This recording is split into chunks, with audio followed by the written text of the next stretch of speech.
Yeah, right. Sorry. Good here. Jim, your mindset heading into the draft, anything changed? No, we did the combine in Buffalo last week, and I thought that went really well. Roger and Kenny went in there for the physical testing. We got a report on that a couple days ago. So just doing, all of our due diligence heading into the draft. And, we're looking forward to picking at 10, and I think we're going to get a good player. So just getting prepared for the draft. Listening to you on the radio, it sounds like you're locked in. You have no intention of moving up. So there's no case. No, I'm going to look at all of our options, either trying to move up, or maybe if it makes sense to move down. I'm going to look at all of our options. So we're comfortable if we have the 10th pick, but I'm going to keep all of our options open. How busy has heading into the draft and heading into the free agency been compared to last year for you? Well, having the draft in Vancouver, it's exciting, for the organization. I think there's a little bit more work involved. We don't have to travel, to go to where the draft is, but having it here, it's, with the logistics and stuff, there's a little bit more to do. So, but we're really looking forward to it and getting all the NHL people into town, and it should be a fun week. Where are you with your roster? I think June 15th is the first buyout period that's possible. Are you looking at buying out some guys and changing your roster somewhat? Well, we're going to look to see kind of what happens in the next 2 or 3 weeks here. Whether it be through trades or free agency, and then from there, we'll talk about if we're going to do that. We'll talk about that after the fact. So we haven't had any of those conversations right now. Where are you when you look at your roster, the way that it finished up last year, to how you'd like it to be come September? Well, I haven't been shy about stating that we would like to improve our defense if we could. And there's different avenues to go about to try to do that. So we're looking at all those avenues, and if that's something that we can do, we'd like to try to do it. When trade deadline came and gone, almost 4 months ago, 3 months ago, there was a lot of talk thinking that we'd see an Alex Edler contract done right away. We're going on, I think, 4 months. We're in June. Where is that? What's taken? Well, I don't comment on contract negotiations, but we're going through the process with Alex and his agent. We're in communication, and we'd like to try to get that figured out. Are you surprised it's taken so long, though? Not really. I think, anytime, a player faces the prospect of being a free agent, you want to, have good conversation. And, I think we kind of have a plan where we want to be at. And so, it doesn't surprise me at all right now. What about where you're at with Besser? Is anything getting closer? Yeah, again, we're in, going through the process with him, talking to his agent, and we'd like to get that figured out sooner rather than later if we could. What was your reaction when you saw the Skinner contract? Well, he had a good year last year for them. He's a big part of their team, and so I don't know, if it surprised me, the number, but obviously they didn't want to lose him, and he's a piece to their puzzle moving forward. So, they got him signed. You've got some similar young pieces here. Does that number kind of concern you about setting a precedent? Well, they bought free agent years with Jeff Skinner, and I guess if we look at maybe the Alex Edler thing where we're buying free agent years, but with Brock, it's we still control them, and but we're still trying to figure something out that makes sense for both sides. Do you worry, obviously, like I said, Skinner's a UFA, different from an RFA, but do you worry with some of the other big name RFAs, Marner and Kachuk and guys like that the market could get set before you sign Brock? Does that play at all a role in your timeline? Yeah, I think we just got to concern ourselves with, trying to figure out what's best for the organization and signing our own player. Obviously, it could. Those guys signing could affect, Brock's contract, but we're more concerned about our own business and trying to figure something out for Brock that makes sense for him and the team. Jim, the year in presser, we asked you about your status. You figured that something was going to get done. Where are you contract-wise with yourself? I'm not going to comment on that right now. If there's something to announce on that, then you guys will be the first to know. Okay, so nothing's happened. No contract yet. Okay, philosophically speaking, I think a lot of people thought that Jack Hughes would be the first overall pick, but after the World Hockey Championships, if you were picking first, or how do you see first going overall? Well, it would be nice to have both the Hughes brothers playing on the same team, if that's what you're asking, but I don't think that's going to happen. He's a real good player. He's a dynamic player. He's he plays with a lot of courage, taking the puck into the hard areas of the ice. So Kaku had a really good World Championship, but we don't have to concern ourselves with that unless we're getting, we can move up in the draft. Seems to be a draft where there isn't much consensus from 4 or 5, maybe right down to the high teens or 20. Do you see it that way as well, that what might be 5 on your list could be 18 on somebody else's? Yeah, I don't know if it's that drastic, but I think, depending on if teams are going to pick, based on the best player or fit for what they need, at that particular moment, the draft could go in a lot of different ways. So, the last couple of years, like I've been saying, we haven't had much luck at the lottery, but at the draft, the player that we really liked has fallen into our lap. So we're hoping that can happen again this year, but I just feel even if, it doesn't happen at 10, we're getting a real good player. How likely is it that if there's a couple of players that you like that you think might be mid first round or later first round, how likely is it to trade down and add a pick or a prospect? Yeah, to do that? we're going to keep all of our options open. There's some players that we think, that are after we pick that we really like a lot.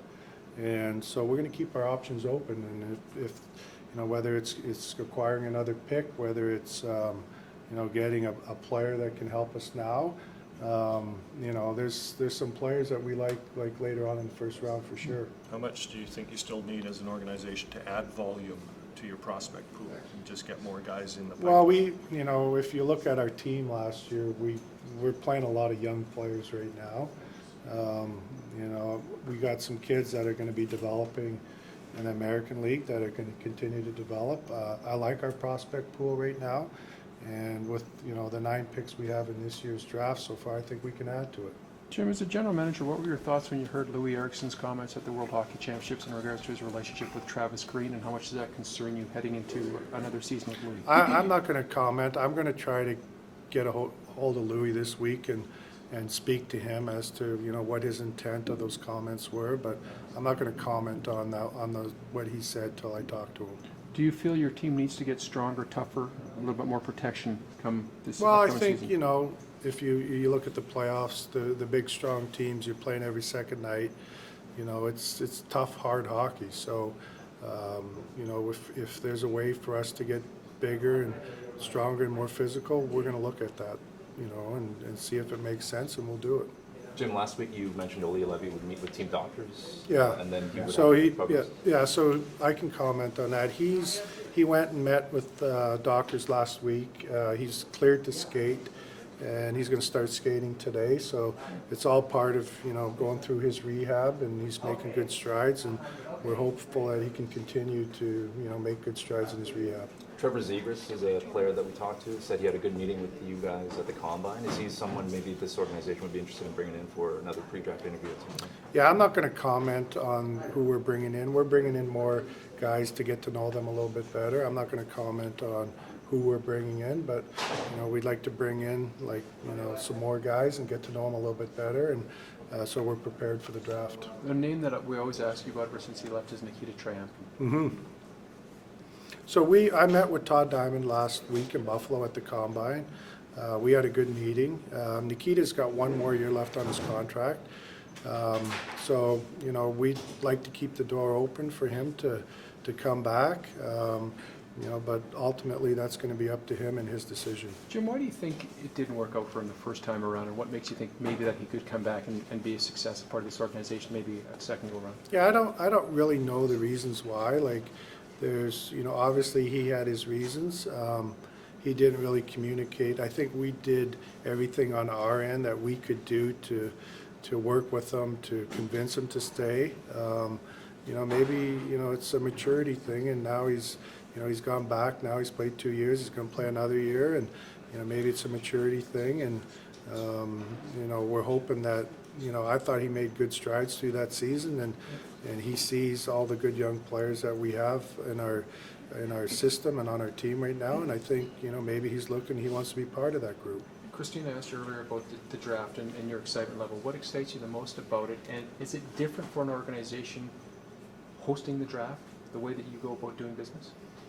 I don't think so. We're going to still make all of the calls to other general managers and see what's out there and what's available. And if it makes sense for us to, to look at certain things, we're going to look at those things.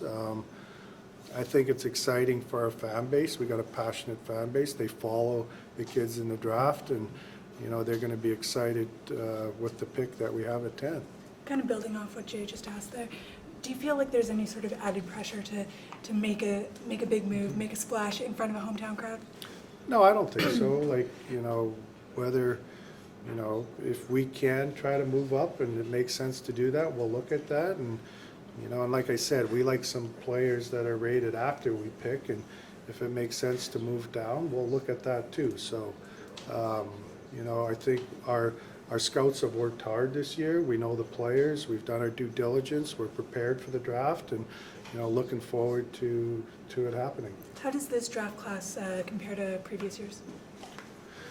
Well, obviously we have the 2 kids at the very top that are, that are going to be star players and that are capable of playing in the league and being good next year. I think then there's a group of 10 or 12 kids after that. Some of them, I think, can step in and play next year. Other kids are going to need more development time. But I think even if you go past that, like, there's still going to be players from 15 to 31 that are going to be good NHL players that are going to be available in that range. A year ago, Quinn Hughes fell into your lap. Do you think the same thing could happen with Bowen Byram, or will he be long gone? That's wishful thinking. I think it would be fantastic, but I don't see that happening. Jim, you mentioned this earlier, but is there any concern about drafting maybe too many smaller players? Because as we've seen in the playoffs, it's totally different hockey than it is in the regular season. Yeah. Well, that's the one thing that I've talked to our scouts about, and we'd like to get bigger and stronger and more physical. We're going to take the most skilled player with our pick, and the best player with our pick that we feel is on the board when we pick, regardless of what position he plays. But all things being equal, we like to draft some bigger kids this year. How conflicting is it, though, when you see skill gets free reign in the regular season, but then we get to the playoffs and it's old school hockey, which is what you're describing? Yeah, and I've talked to other general managers about that, and I think it's you need the skill to make the playoffs, and then once you make the playoffs, if you're going to keep going, I think the size, strength, but it goes back to courage and hardness, and if your players, they don't have to be big, but if they compete hard and they got the courage to play inside, then they could be successful in the playoffs. Does that make your job harder, though, as a GM, to have that mix? Well, I think, when we talk about team building, we want to just make sure that, our philosophy is in the draft, we want to draft skilled players. We want to draft skill, but, maybe through free agency or, through trades or something, if there's some way we could figure out to get, some bigger, stronger, more physical players, we'll look to do that. Do you think your heavy lifting will come after the draft when you roll up your sleeves in free agency and trades? Like, do you anticipate being very busy then, Jim? Well, I don't know that. I can't answer that right now. I know we're doing the work to be prepared for it, and we're going to continue to do the work, and we'll see what happens as we go through the process. How much do you have to change your bottom 6? Well, I like our bottom 6. I think if, part of what we tried to do last year is we were going to play younger, skilled players, and we wanted to make sure that they were surrounded with character people and players, and we signed some, third and fourth line guys. And I think, going forward now, if we're going to add through free agency, we want to try to add, top 4 defensemen or top 6 forwards. So I think our needs in that way have changed. With free agency and contracts coming up, how much is the protection list and expansion draft factor into what you're going to do with those? Well, we don't have any issues, like we're aware of it. We go every now and then, we just make sure that, we go through and we do an expansion list to make sure that we're not in any trouble, and as of right now, we're fine that way. You've always said that when your phone rings, that you're always being asked about your younger players. Yeah. Are you still getting those calls? Yeah, Is that still the case? that's still the case. Like, I think, people, they take a look at our young players and, they inquire about them, but I'm not looking to, I think our young players are our next core group of how we're going to be good here moving forward, so I'm not looking to move any of our young players. We saw Louis' name in trade rumors this weekend. Obviously, I don't expect you to comment on rumors, and you said you haven't talked to him, but do you feel at all like he might need a fresh start somewhere else? Do you think that's a possibility for you guys too? It could be. Like, I can't answer that. I'm gonna, like I said, I'm gonna talk to Louis this week and, get his thoughts on everything and, why he made the comments that he did. But, that could be something that's real. Thank you. Thank you. Thanks, Jim.